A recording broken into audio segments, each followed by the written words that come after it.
You know the Buddha's image of the two arrows. You get shot by physical pain, that's one arrow. And then you shoot yourself with another arrow, your reaction to the pain. And it's important to realize that second arrow is optional. Think about it for a minute. Suppose you were shot right in the chest by an arrow, and just picking up a bow and arrow to shoot yourself again, that would make the first arrow hurt even more. And then when you do the shooting, you've got the pain of the second arrow. And the important thing to remember is that we have the choice of whether to shoot ourselves with that second arrow or not. In fact, that's one of the most important lessons we can bring to the meditation, is realizing that a lot of what we're experiencing right now, particularly in terms of the level of pain or pleasure in the mind, is the optional part. It's unnecessary. It's the result of choices, some of which we made in the past, but a lot of which we're making right now, and we're not even aware of them.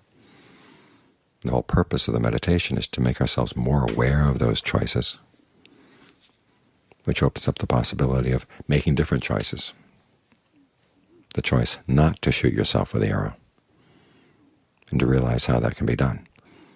You can even choose how you breathe. Long breathing, short breathing, deep, shallow, heavy, light. There's a whole range of ways you can breathe. You can choose how you conceive of the breath, what's called perception in Pali, or sanya. When you're breathing right now, where do you think the breath is coming in? What sensations do you think are the ones that tell you that you've got to breathe in this particular way to get the breath in? You've got to tense this muscle, change the position of this part of the body, that part of the body. Can you choose to do it in a different way? To perceive the breath as the energy permeating all the blood vessels, permeating all the nerves, going throughout the body out to every pore. Can you think of it as a whole body process? And what does that do? About the direction the breath takes when it comes in. Does it go up? Does it go down? John Fung once had an interesting perception to use the breath. He said, think of a channel right running down the middle of the body. This long line from the head down to the base of the spine, from the spine down both legs to the feet. And as you breathe in, think of the energy coming in to nourish that channel, and as you breathe out, think of it going out from that channel in all directions. Clear out the body. If you hold that perception in mind, what does it do to the breathing? Hakuin, the old Zen master, talked about getting Zen sickness, which is basically a strong headache when he was meditating. And he would hold in mind the perception that counteracted it, which was to think of a big ball of butter on top of his head melting and flowing down. In other words, Zen sickness probably came from thinking of the breath energy coming up as you breathed in. And the counteracting perception was to think of it flowing down. So if you feel any pain from the breath, think of different ways of breathing. And even if you're not sure that it's a pain coming from the breath, think about different ways of breathing to test. And then think about different ways of perceiving the breath to test that as well. And then look at what the Buddha calls verbal fabrication, the comments you're making on things as you're doing it.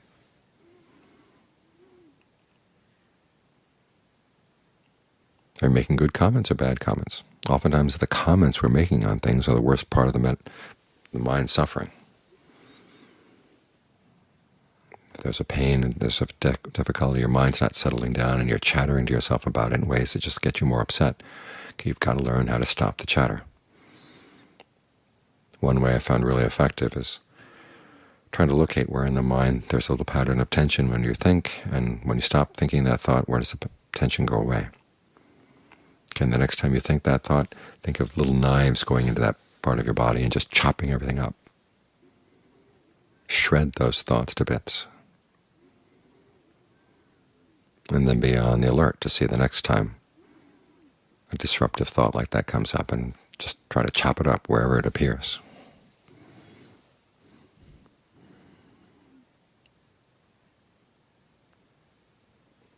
That doesn't mean you stop thinking entirely, just learn how to think in better ways. The Buddha talks about one of the important features of what he calls the customs of the noble ones is learning how to delight in abandoning and to delight in developing. In other words, learn how to enjoy the process of fighting off your defilements and developing strong qualities in their place. A lot of times we're sitting here and thinking, oh, why do I have to sit here for the whole hour? Why do I have to go through the pain of the practice? That's just for 1 hour. The other places they force you to do 2 hours at once. And if you sit there just complaining about it, you don't learn anything. You're developing precisely the wrong attitude. The right attitude is, okay, here's a challenge. How long can I sit here without moving and without suffering from it? If you just sit there without trying to develop any discernment, it doesn't really accomplish much, aside from, on the one hand, developing more patience, but also developing some either skillful or unskillful qualities that nourish that patience. You have to be on the lookout for that. But the whole purpose of sitting here and watching pains arising and passing away is to learn what your mind is doing to make them arise and what you can do to make them pass away. And even if physical pain doesn't go away, you really want to focus on the mental pain. That's the difference between the suffering in the three characteristics and suffering in the Four Noble Truths. In the three characteristics, the simple fact that things change leads to stress.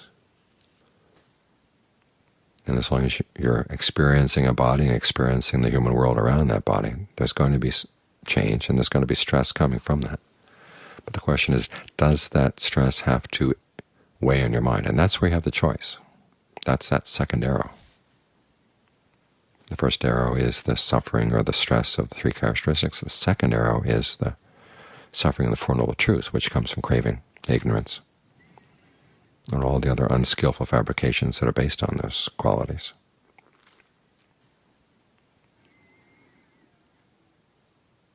So here's your opportunity to learn some new habits and learn how to enjoy learning those new habits, identifying your old bad habits and separating yourself from them in the sense that you realize you don't have to follow them anymore.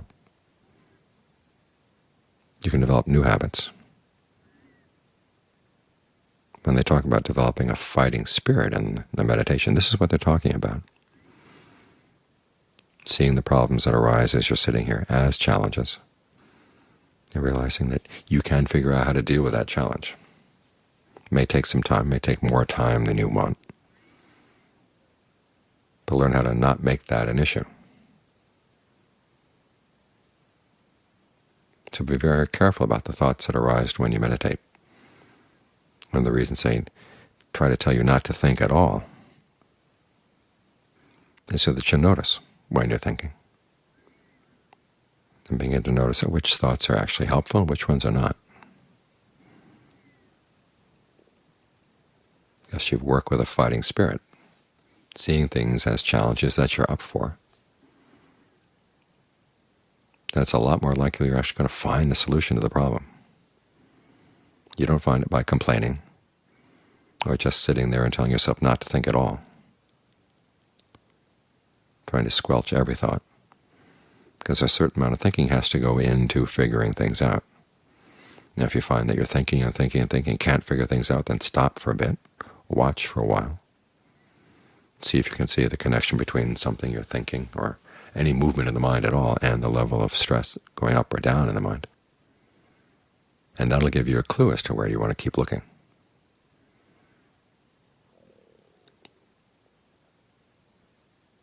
So you can figure out which kind of thinking is helpful, which kind of thinking is not, and eventually figure out what the problem is. Learn to identify exactly which movements are causing the problems. And you see that they are choices. You don't have to make those choices. You can make other choices. The fact of choice is so important. That's one of the few issues the Buddha would actually go out and search out other teachers to argue with them, the ones who were teaching that you didn't have any choice in terms of the pleasure or pain that you experience, either because pleasure or pain were determined totally by your past karma, or that it was determined by some creator or some other impersonal force, or that everything was totally random. You had no idea of connecting cause and effect because there was no connection between cause and effect. Whoever taught those things, the Buddha would seek them out to argue with them, because what they were teaching was just the most virulent and pernicious form of wrong view. And it's a shame that we see that so much in modern Dharma. There was a Buddhist magazine years back that ran a whole issue on the connection between Dharma and science, and the feature article was on how science basically teaches determinism, and so does the Dharma. You just learn how to accept that things are the way they are, and that's all you can do. What the Buddha has you accept really is that there is a certain connection between cause and effect that you can't change, but you can change the causes, so you can get better effects.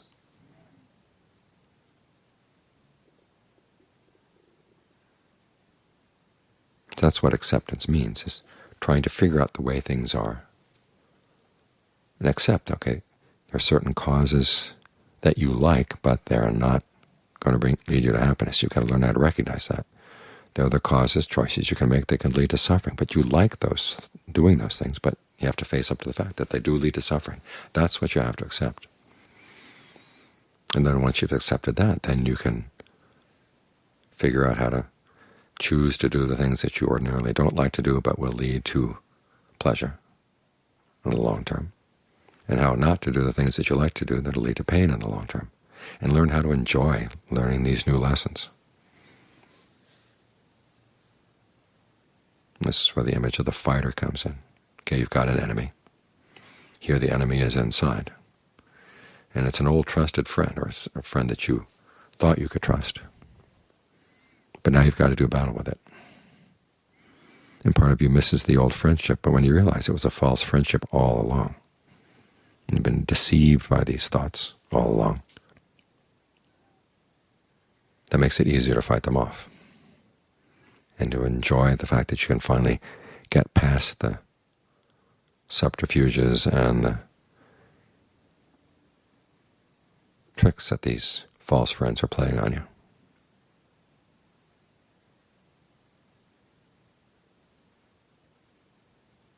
So learn this part of the customs of the noble ones, is to really enjoy, be up for the challenge of learning how to abandon unskillful qualities and to develop skillful ones. That makes all the difference in the practice.